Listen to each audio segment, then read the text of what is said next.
लेकिन फ्रेंड, ये stevia plant है। आज हम इसके बारे में बात करेंगे कि इसकी केयर कैसे करनी है और इसकी कटिंग कैसे लगानी है। और जैसे ही सर्दी आएगी आपने इसे पॉली हाउस में रख देना है, जैसे ये मैंने बनाया हुआ है, ये देखें इस तरह। और इसकी कटिंग का बहुत ही आसान तरीका है। आपने यहाँ से इसे कट करना है 1.5 से 2 इंच, ज़्यादा नहीं करना। जैसे पत्ते निकल रहे होने तब आपने इसकी कटिंग करनी है। इस तरह आपने इसे लगा देना है, बहुत आसान है।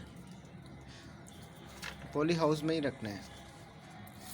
इस तरह आप शावर से पानी दे दें इसे।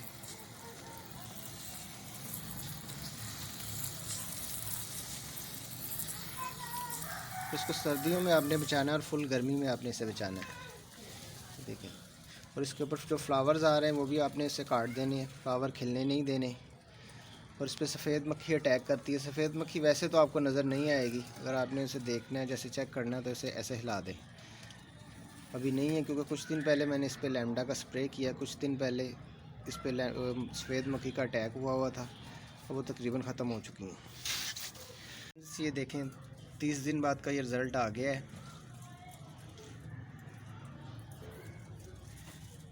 ये देखें, इसकी कटिंग से लगाया था ये है, और एक ये भी मैंने कटिंग से चलाया हुआ था, ये भी चल रहा है सही। और ये पीछे मैंने अदरक के पौधे लगाए हुए हैं, इसकी भी पूरी डिटेल और वीडियो मैं बनाऊंगा, वो भी आपसे शेयर करूंगा। जज़ाकल्लाह।